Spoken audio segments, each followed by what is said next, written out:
tubete no Yesu masia maboko. Tuchile Yesu chikashi. Na pesi na ngode na kumbola Yesu. Ngela moyo mwingine tu. Amen. Yesu masia pambola biso. Yesu masia tubenesha. Toujours continuer maintenant la mission sur l'alliance. Dans le canigi chaque jour pachovo. Seulement on t'a posé une question lobby il y a un comité je ne sais pas na répondre na c'est là il t'a posé une question pour moi. C'est une question pour moi depuis quel mois justificateur.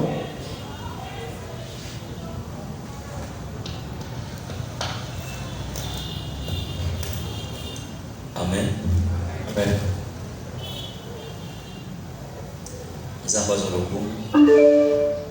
Tomber à celui le suspect le doya la présence naïe.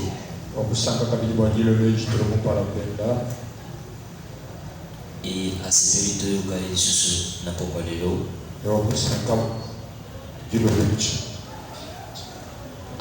Amen. Question Zalaki.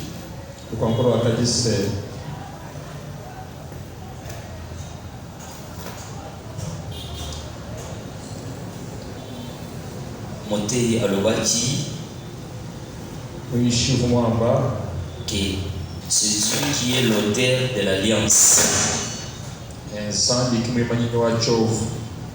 Et maintenant, Dieu qui est l'auteur de l'alliance, mettons toujours ça la prière. La carte va requérir toujours sembler pour n'avoir alliance. Est-ce que c'est possible de faire une alliance et pas une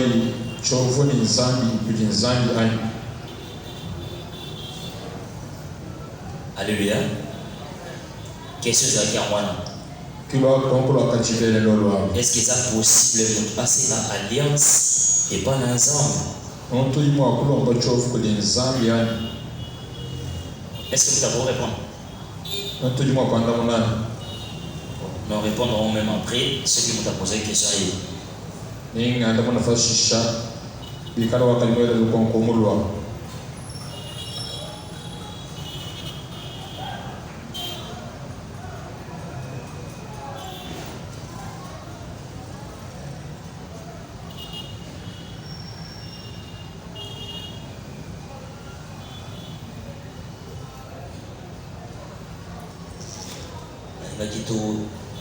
D'abord tout dans la Bible. Après tout continue. Jean chapitre 1er.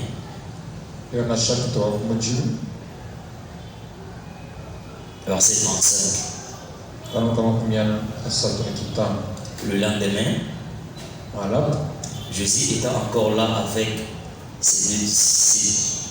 deux de ses disciples. Et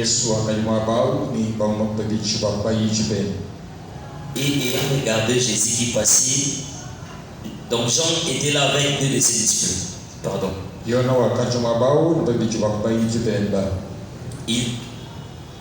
ayant regardé Jésus qui passait,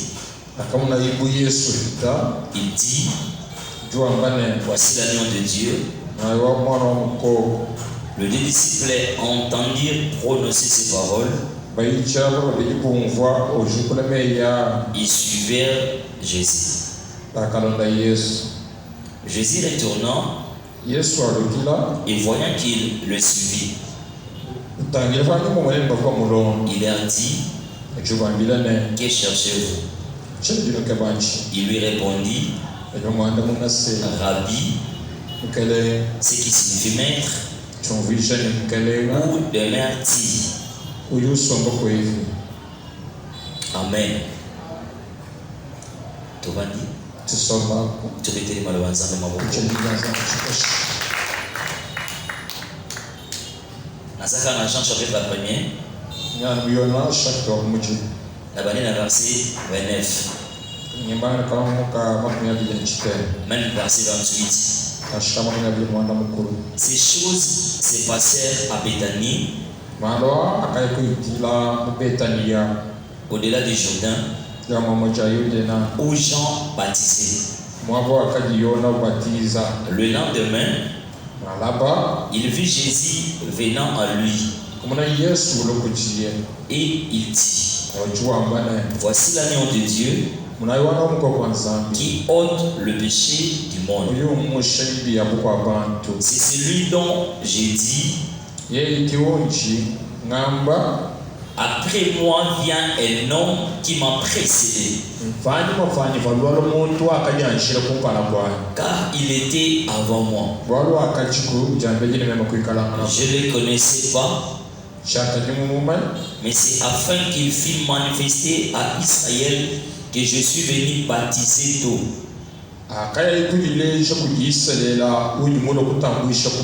Jean rendit ce témoignage. Je vis l'Esprit descendre du ciel comme une colombe et s'arrêta sur lui. Je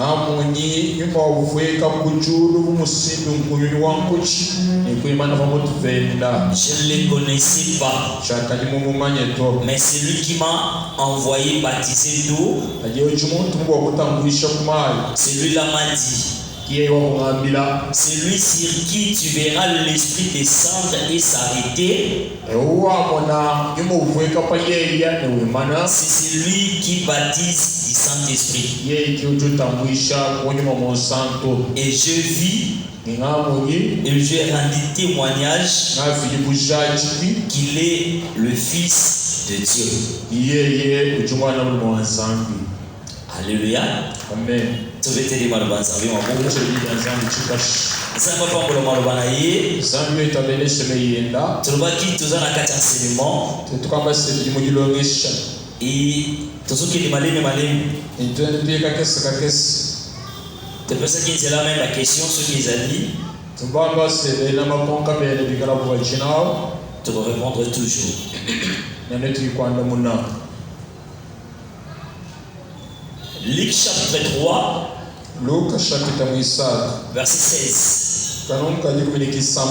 Il leur dit à tous, moi, je vous baptise d'eau, mais il vient, celui qui est plus puissant que moi. Je ne suis pas digne de délier la croix de ses souliers. Lui, il vous baptisera du Saint-Esprit et de feu.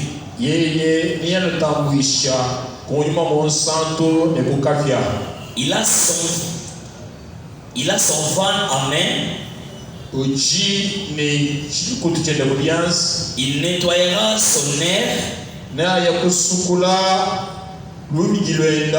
Et il amassera le bleu dans son grenier. Mais il brûlera la paille dans un feu qui ne s'éteint point. C'est ainsi que Jean annonçait la bonne nouvelle au peuple,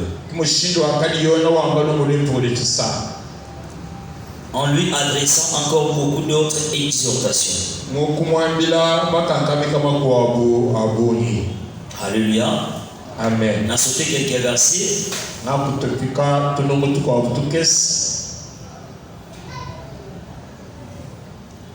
Verset 21. Tout le peuple se faisait baptiser. Jésus fit aussi baptiser. Et pendant qu'il priait, le ciel s'ouvrit et le Saint-Esprit descendit sur lui sur une forme corporelle.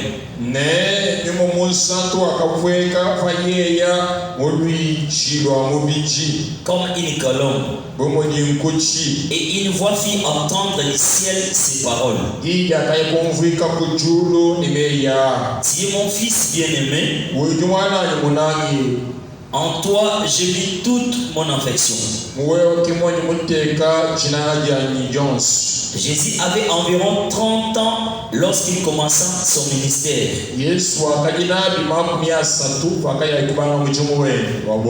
Étant, comme on le croyait fils de Joseph, fils d'Élie, Alléluia. La suite des passages Oyo pour Esubabiso. Le but des gens le baki. Il y a l'alliance personnelle de la personne avec Dieu. Et c'est que nous appelons l'alliance par intermédiaire. C'est-à-dire que alliance.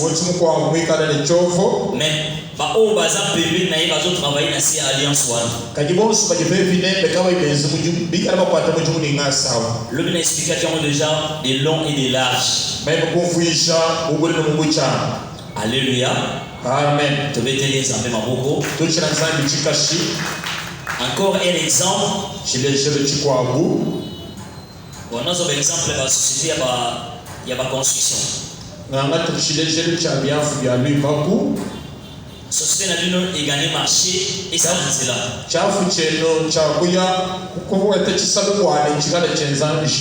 Oyo azan un contrat. Et au Jumukwata, Chisalwachi, Togo a signé contrat. Il y a des patrons et la société. Alléluia. Amen. Des représentants et la société.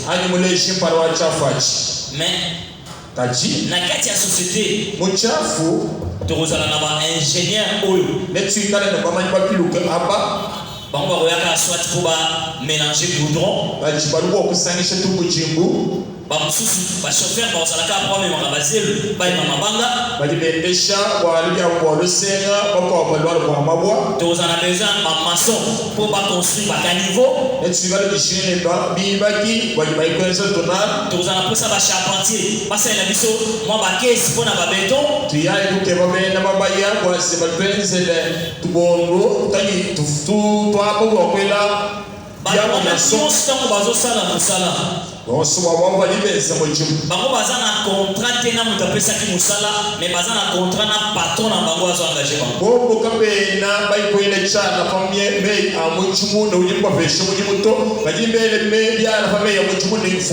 C'est-à-dire bazo travailler sous contrat au patron na bango asalaki na mutu apesi musala.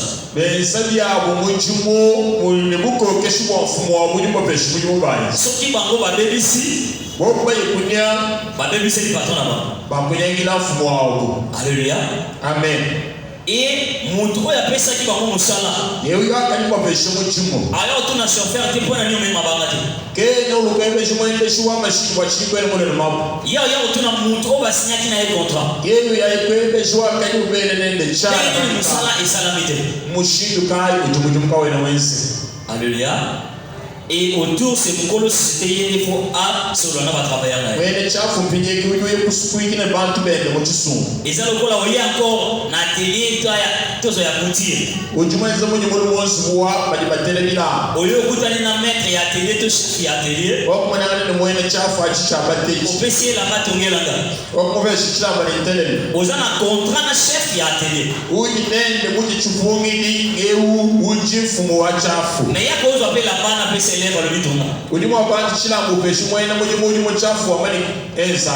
que tu comprends déjà? Ça dit élève les autres travailler na c'est à contrat ya mettre na.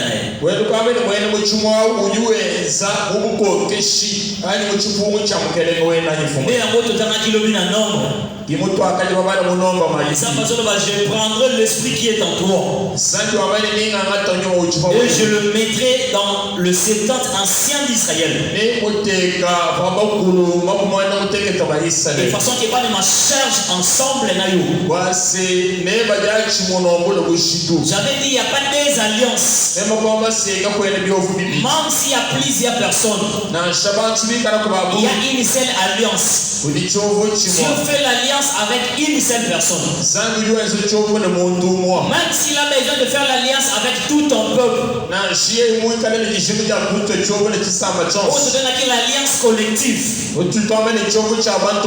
faut être toujours représenté par une personne. Même dans ancien, même dans Moïse, Dieu ne s'adressait pas directement au peuple. Mais il s'adressait à Moïse. Parce qu'il avait l'alliance avec Moïse. Même au moment où il a fait l'alliance avec tout Israël, il s'adressait toujours à Moïse. Alléluia. Amen. Tu mettez les armées ma bogo. Tu as évolué. Les autres dans la stade. Après que l'alliance est bannie, il faut jamais confirmer l'alliance. Comment Dieu confirme son alliance.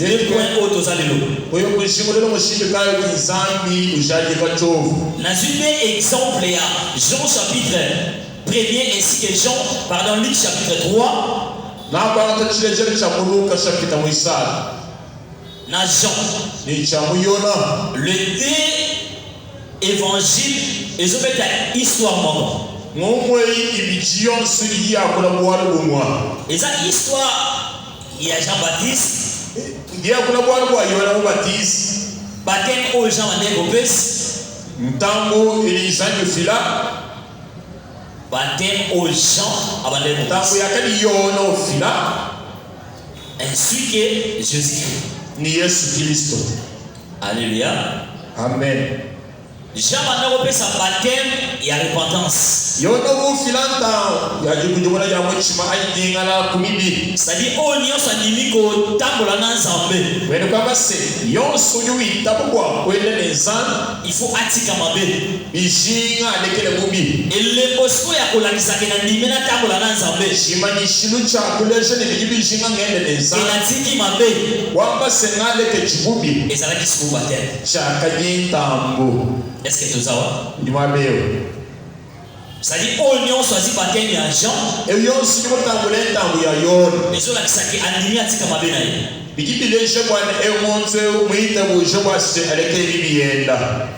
Et Yesu pesiko ayina kati ya baptême wana. Yesu ayaki na baptême tepo atika mabe. Alléluia. Parce que la Bible dit en lui, il n'y a ni péché, ni quelque chose de corruption. La Bible dit il n'a pas commis le péché, il n'a pas commis le péché. Il était saint dès sa naissance jusqu'à sa résurrection. Alléluia. La seule personne qui n'a jamais commis le péché, c'est Jésus. Et il est donc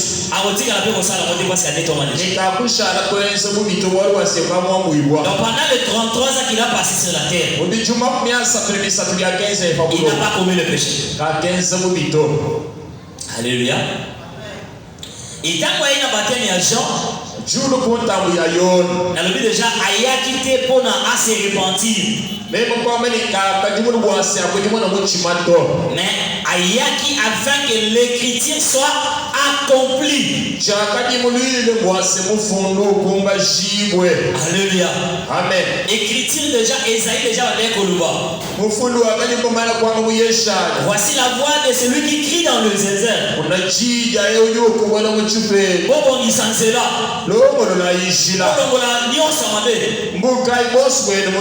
Parce que Azoya, Azoya kobiki samki, Azoya kosofe ba, Azoya kolomala batu na kati ya mulili. Et hormis mission na ye wana ya kodéclarer que planissez le chemin du Seigneur. Azalaki encore na deuxième mission. Il fallait que c'est lui qui devait présenter Christ. Pas na batu mususu. Alléluia. Amen. Ndemukana na Jean ikai moyona. Ozoyo katanga moni Yesu. Jean dit, voici l'agneau de Dieu qui ôte le péché du monde. Alléluia. Amen. Parce que avant ezalaki soki moto asali mabe il faut asomba nyama aye nango na tente to aye nango na temple akotia maboko likolo na ye mabe na ye nyonso ese transmettre na nyama wana esacrificateur akozwa nyama wana akoegorge ye selon na temps wana ezalaki kende masali bongo masumu na ye longo mais selon Hébreu malgré les actes on est composé malgré les sacrifices malgré les offrandes la Bible dit le sang de bouc et de taureau n'effacez pas le péché, couvrez le péché. C'est le sang de Jésus-Christ qui est capable d'effacer nos péchés et nos iniquités. C'est pourquoi lorsque Jean a vu Jésus, il a dit voici l'agneau de Dieu, non l'agneau des hommes, mais l'agneau de Dieu, l'agneau qui était sans tache ni défaut, qui veut dire il n'avait pas commis le péché, il n'avait ni connu le péché. C'est lui qui devait sauver l'univers, c'est lui qui devait sauver l'humanité, devait être sans péché. Alléluia. Amen. Bon matin, alléluia. Maintenant, le mot pour mission à Jean. Et c'est là qu'il faut présenter Jésus. Que nous salanions sur la jambe et un peu sable. Dès que quand nous allons apparaître, on a présenté Alléluia. C'est pourquoi nous collaborons Jésus. Il voici l'agneau de Dieu qui ôte le péché du monde. Yesu akomi pembeni na ye. Jean azolekisa Yesu. Yo ozoyanga na baptize yo. Eza malamu yo nde obaptize ka. Alléluia. Mais Jésus lui dit, fais-les afin que les Écritures soient accomplies. Alléluia. Amen. Jésus-Christ était venu pour l'accomplissement de la parole de Dieu. Alléluia. Amen. Et avant même étape Oyo, Jean Azoloa, Oyo Azoya après moi, il a été avant moi. Malgré qu'il vienne après selon les hommes, il vient après selon les hommes. Mais il a été avant que moi je sois. Pour dire que moi Jean, je suis son serviteur. Lui il est mon créateur. Moi Jean, j'ai l'espace de temps et l'espace de vie. Mais c'est lui qui vient après moi. Il a ni commencement ni fin. Avant que moi je sois sur la terre, lui il était déjà là. Malgré que selon les hommes, je suis venu avant. Mais en réalité, lui il est avant que je sois. Alléluia. Amen. Jean amoni Yesu. Alors oui, nga moyena baptizo ezate. Parce que ata sinya sapato no moyena fumo. Wale za makao mususu. Yesu aibisi salaka boipo écriture ekokisa. Alléluia. Amen. Jean zui Yesu akokisi na mai.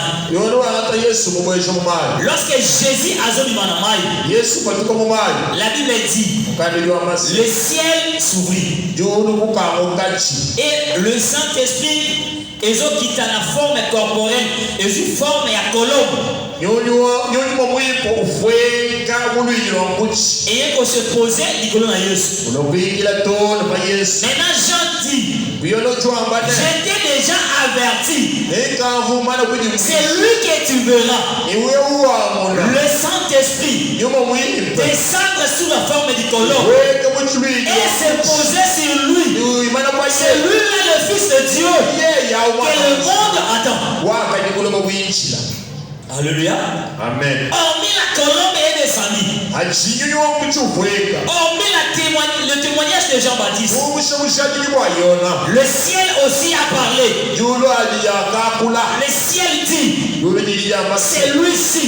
Et mon fils bien-aimé, à qui j'ai mis toute mon affection.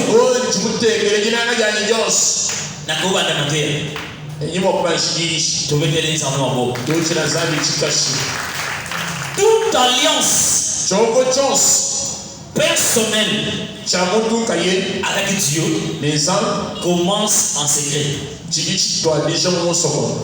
Alléluia. Amen. Alliance Yamoud Nanzambe et Bandaka en secret. Maintenant, si seulement tu te oyez se présenter, ngande nazama alliance Nanzambe. Oh, même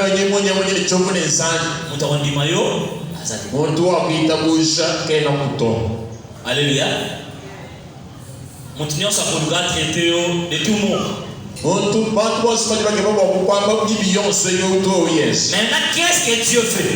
À chaque fois qu'ils ont l'alliance dans le monde, il y a des éléments que Dieu donne ce don.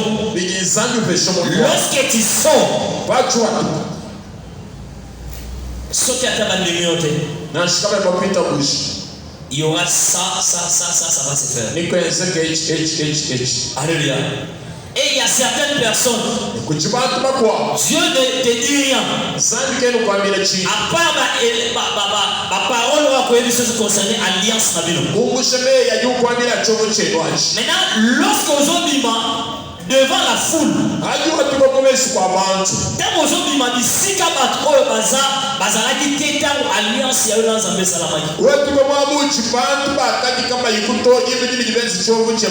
Dieu fait tout. Par tout le moyen, par tout le mécanisme pour confirmer son alliance. Alléluia. Amen. Et pas la yes tout le monde dit que l'eau le fumane. Yes tout le monde dit et pas la yes tout le monde dit que colombe a quitté. Yes tout le monde dit que tu as pouvoir. Hormis témoignage à Jean. Même dans nos vies, ça se passe la même chose. En tant que monde a colombe a zo quitté. En tant que monde a l'eau la effumanité. Mais c'est lui qui a l'alliance avec Dieu. Attends les lots au nimiété. Demain, Dieu lui-même parlera à ton cœur pour confirmer que la deuxième des choses, Dieu fera en sorte que là où est son serviteur, Dieu confirme cette alliance par des signes et des prodiges. Alléluia. Amen. Je prends encore l'exemple de Moïse. Moïse. Il commence l'alliance avec lui. Il lui dit,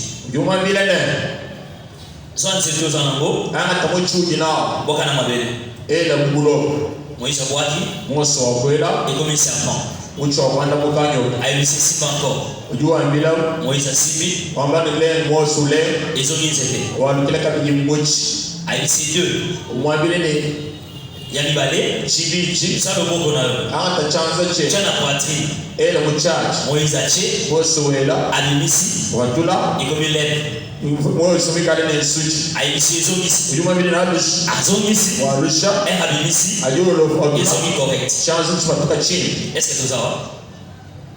C'était les 2 signes que Dieu a dit à Moïse. Et on ne comprend pas Pharaon.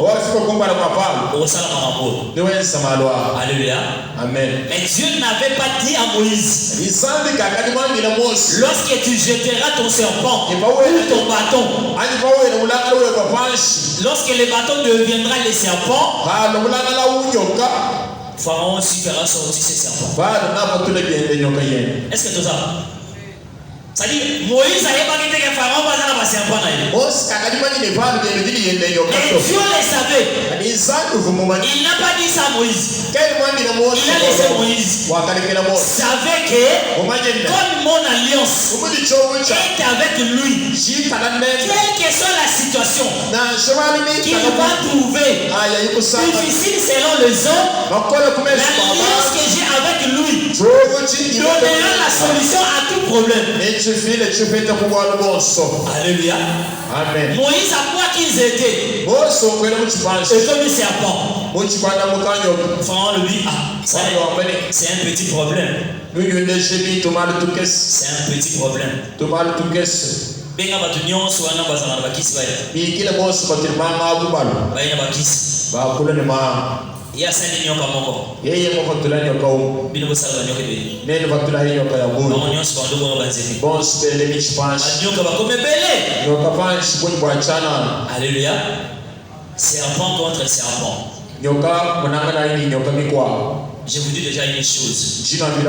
Malgré vous avez l'alliance avec Dieu, vous allez rencontrer aussi ceux qui ont l'alliance avec le diable pour vous contredire. Alléluia. Et vous allez pour contredire yo. Pour y echar un doute. Est-ce que makambo zambe penaza na kati? Oui, ça passe na kati. Quand il y a l'alliance avec Dieu, et aussi on l'alliance avec le diable. Alléluia. Amen. Problème exact que ngana bibisi serpent, ba on bibisi serpent, c'est un problème tout. Problème les anyoka ya nani arotika. Alléluia. C'est lui qui a le vrai alliance. Quelle que soit la situation, le Dieu de la Bible ne faillit jamais. Le Dieu de la Bible ne tombe jamais. Le Dieu de la Bible ne n'échoue jamais.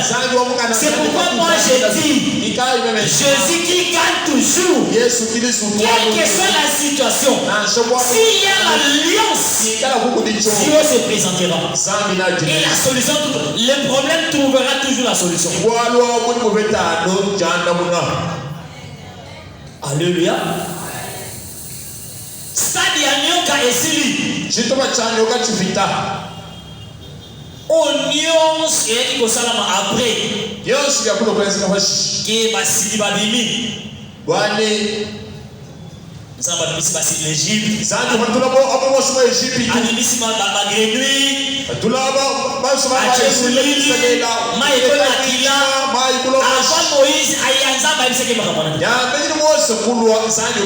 Mais Dieu l'a fait pour confirmer son alliance avec Moïse, pour montrer à Pharaon que ce petit que tu vois, malgré il a vécu dans ta maison, mais il n'est plus le même. Dans ta maison, il était considéré comme ton fils. Maintenant là, il est mon fils et mon serviteur. J'ai l'alliance avec lui. Je vais obéir à ses paroles. Je vais obéir à ses actes. Et je vais les défendre. Et partout il sera. Il avait dit à Moïse, je serai avec toi. Non à cause de la beauté de Moïse, non à cause de la sagesse de Moïse, mais à cause de l'alliance que Dieu avait fait avec lui. Dieu confirme toujours son alliance. J'insiste. Dieu confirme toujours son alliance. Qu'il plaît ou qu'il neige. Forcez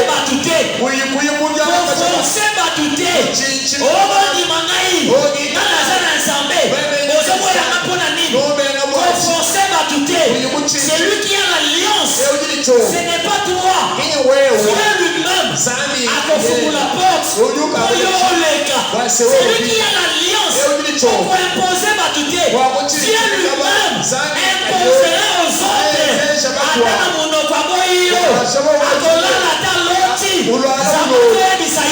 C'est lui qui est mon serviteur.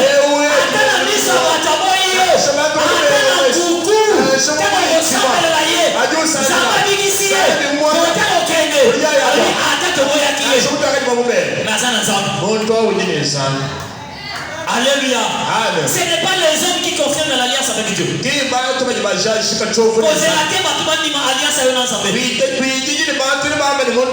Le maître de l'alliance, c'est Jésus-Christ.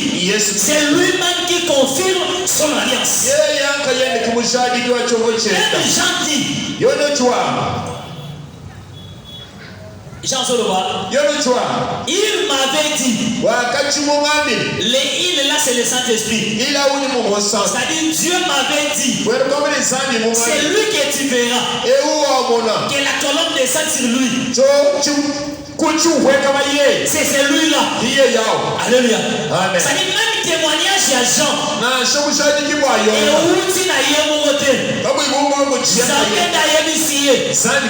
C'est lui-ci. Il est à ça. Et Jean-Péter a dit Colombe à Kiti a confirmé que ma campagne est Yamol.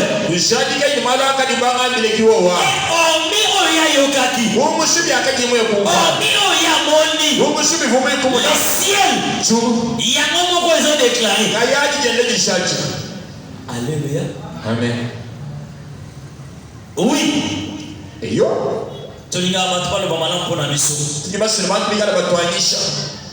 Mais je vous dis, les paroles des hommes parfois sont flattées.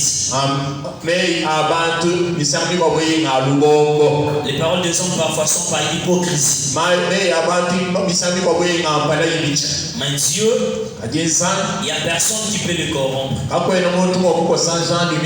Dieu ne peut pas aussi flatter un humain. Lorsqu'il est en alliance avec quelqu'un,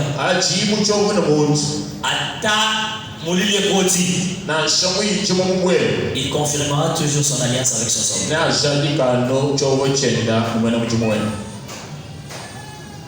Alléluia. Tu veux te dire ça, maman.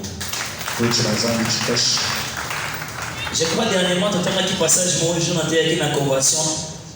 Genèse chapitre 28, non, chapitre 31. Chapitre 31.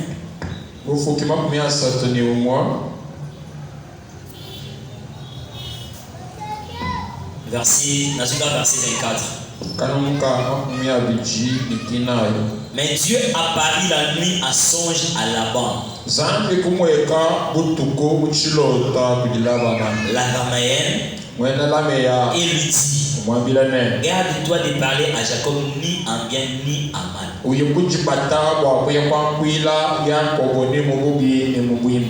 Alléluia. Amen. C'est-à-dire, Laban a un problème, c'est rien à Jacob. Et pendant qu'il y a ce land à Jacob, Laban ne savait pas que Jacob avait une alliance dans Zambé. Alléluia. Les hommes déjà dans le pays. Il y a des bosses qui ont imposé qu'il y a une alliance dans Zambé.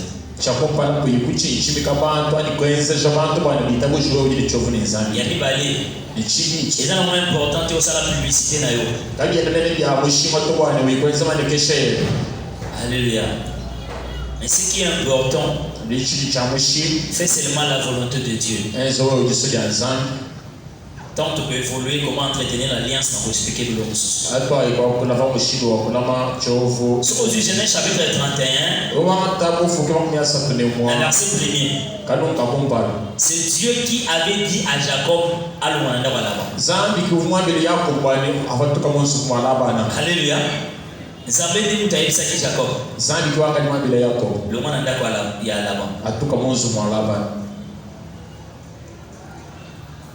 Et tant Jacob a zobima, il sort avec l'assurance que Dieu m'a dit le mois n'anda pas là-bas.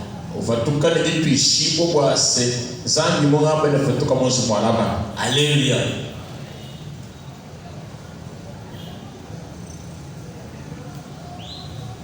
Ton alliance avec Dieu, Dieu le confirmera. Que ce soit en temps de paix ou en temps de guerre. Que ce soit pendant la famine ou pendant l'abondance. Dieu confirmera toujours son alliance. Alléluia. Amen. C'est-à-dire, quand Dieu donne quelqu'un le mandat de les représenter, et lui que le bâtiment est incapable de passer la bâtiment. Mais les hommes étant Moïse pour travailler dans les. Les Arabites qui sont incapables de Israël n'a pas eu sans qu'elle est capable Moïse.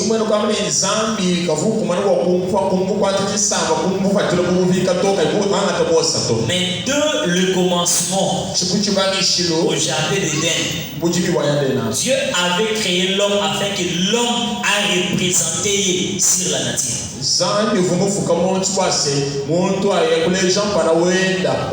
Donc, rôle ya mutu eza a représenter Zambé bisikanyons.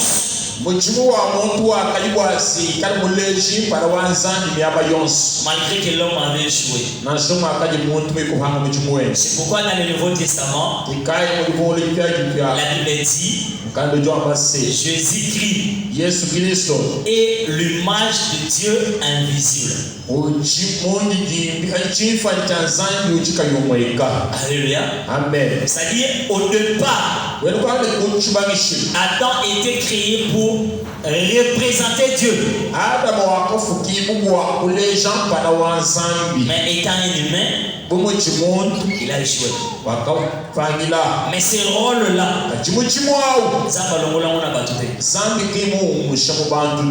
alléluia. Amen. Ce qui nous a pas à poser à ça de la bâtue songolo. Il prendra toujours quelqu'un. Où il y a l'alliance à la tinier vers toi. Alléluia. Amen. Dieu fonctionne toujours comme ça. Donc pendant qu'il est là, jusqu'à la fin du monde. Et vous allez bon. Même Yupne Mozawana. Vous avez représenté un Zambé dans le milieu Alléluia. Amen. Maintenant, Dieu n'utilise pas n'importe qui ou n'importe comment.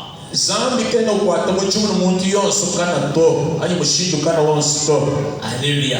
Amen. Même comme c'est comme un soldat qu'on a enrôlé. Partout au Rosala, malgré le chef ou le patron n'est pas là, tu représentes le patron à travers l'alliance ou le contrat qu'il a avec lui. Alléluia. Maintenant, ce n'est pas à vous il y a beaucoup à dire que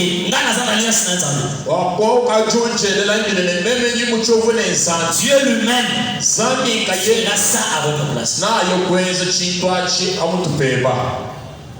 Alléluia. Je vais te dire donc vous êtes là que votre bande dit mon makas. Oui,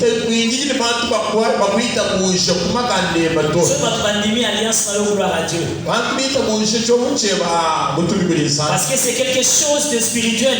On ne le voit pas.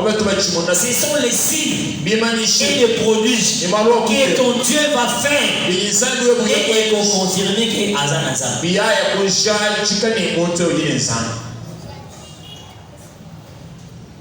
Alléluia. La même chose avec les apôtres. La Bible dit Dieu faisait beaucoup de miracles et de prodiges à travers leurs mains. leurs mains. C'était pas en vain. C'était pour les confirmer qu'ils sont mes serviteurs. Alléluia. Amen. Qui n'a si déjà maté. Ni ce que je maïs. N'a le noter bien. Vous savez le fond de l'âme. Nous avons à confirmer l'alliance dans la scène à travers la signe, à travers la produit et comme ça. Sans que tout j'ai dit que vous bien le mojombe, le kubishima, le malheur que man, le bimanishil. Et même les gens qui là-bas en songe, Jacob a imité. Nous avons imité à imiter. Kuna umegate wana za mosali na za. Na shoma kama tukila ilaba na mchilo, yako bakaimubanye tumwambie kuhimito au wena uchumwani. Nous sommes ensemble. Tujijachi. Nous sommes ensemble. Tujijachi. Tebete na sema logo. Avant de Dieu confirme son alliance à travers le signe et le prodige.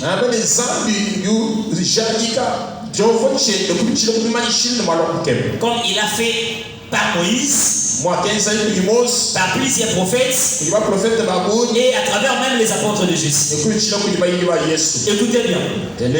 Le miracle ne signifie pas que la personne a l'alliance avec Dieu. Parce que le diable aussi peut faire le miracle.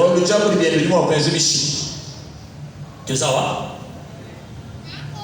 N'a-t-il confusion?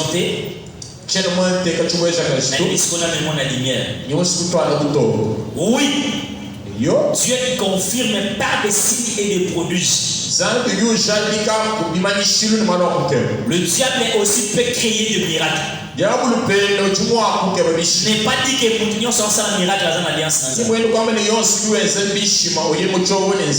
La Bible dit, on reconnaît l'arbre par ses fruits. Quel que soit le miracle, le miracle ne compte pas d'abord. Ce qui compte, la source de miracle. Alléluia. Amen. Je répète, ce qui compte, la source de miracle. D'où vient ce miracle? De Dieu ou quelque part? Alléluia. Amen. Maintenant, même si on a une alliance dans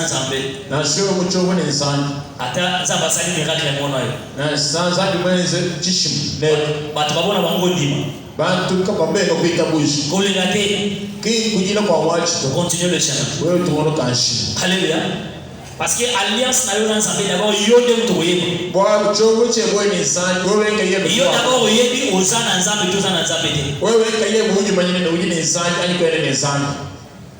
est-ce que vous avez bien? Oh, non, je vous donne l'exemple de Jésus. Le pharisien vient vers Jésus et dit, il chasse les démons à travers Belzéboul. Et ça la Bible. Maintenant, il y a ce qui est vraiment précis. Ce qui est là. Et donc,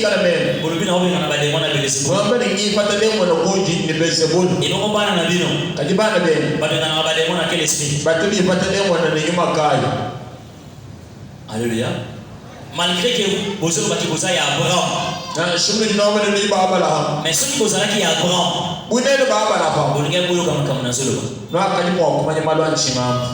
Le coup la papa n'a donné ça Satan y a un peu comme on a dit les autres.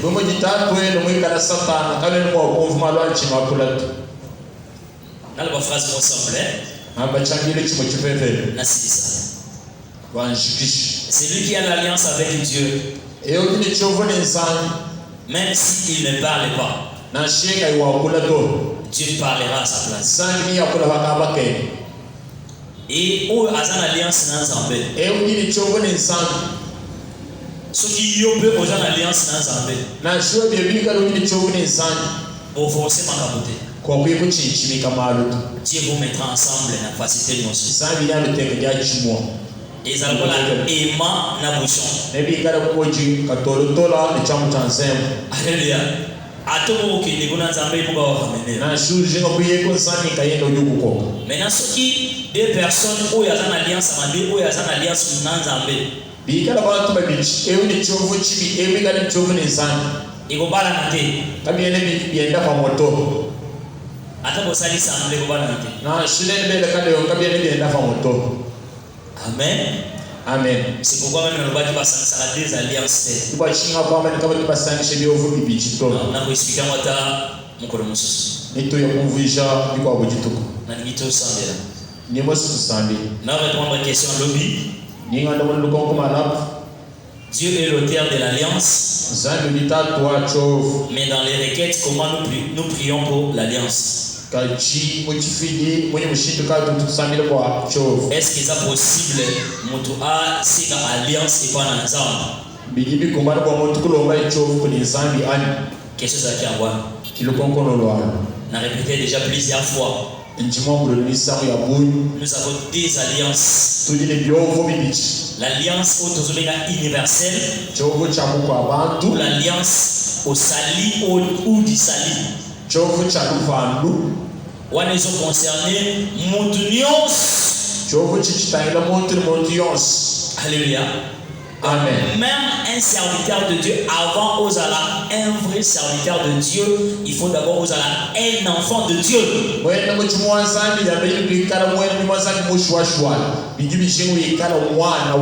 ce qui n'a pas bon moté, c'est un mercenaire. Atosa un miracle, atoter un mercenaire.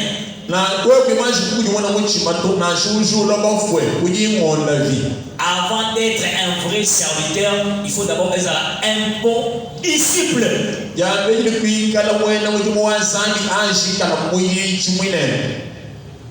Alléluia. C'est-à-dire, alliance à négocier ça d'abord pour les salis. On les a concernés l'église corps du Christ dans toute son entièreté. Deuxième alliance, les alliances au sacerdoce ou au salat. Les ils ont concerné l'union sont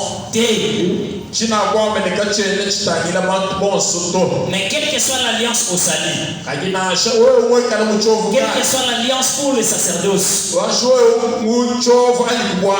initiateur dans l'union sur Zakaka, Zambé. Ceux qui ont une alliance pour le sacerdoce, vous avez quand même une alliance pour le salut.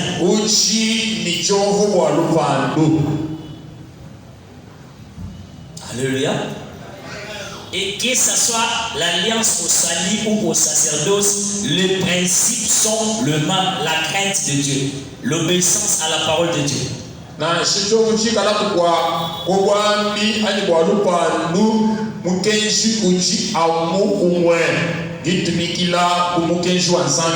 long à répondre à mon tumongo, il m'a dit, comment vous pouvez parler de l'enfer tandis que nous sommes au temps de la grâce?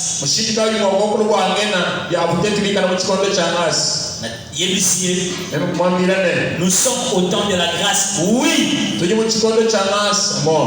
Mais l'enfer existe.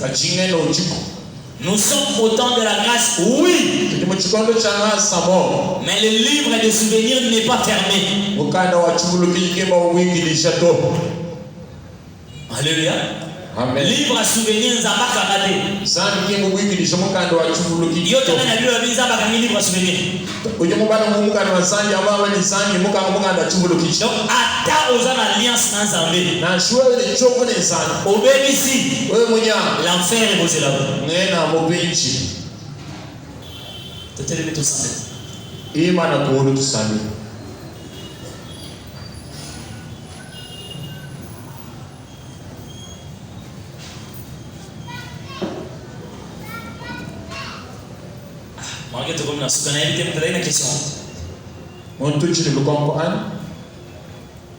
L'autre lui quand ensemble il a confirmé alliance naïe, alliance il va dans ce secret, mais Dieu le confirme en public pour mon union aïe bakiyo aux hommes naïe, tous aux hommes naïe.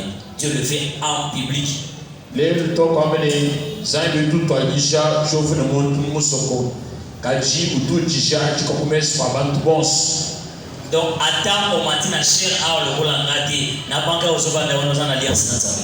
Na shupi mobanda muntu ye kumonje mobande. Kajuma bu yosomba au yuchovu chebalenzana. Na lingina sumba lisusu. Bishima kwa mbele shaka bichi. Ata yozana alliance pour na sacerdoce na Nzambe te. Pour na ministère na Nzambe te. Na shupi ni chovo mulimo wa bwambile nzambi to. Tel que moi je le fais là. Si vous m'accompagnez, vous travaillez aussi avec moi. Vous comprenez déjà déjà? Si vous travaillez pour accompagner, alliance na Nzambe zo concerné yo pété.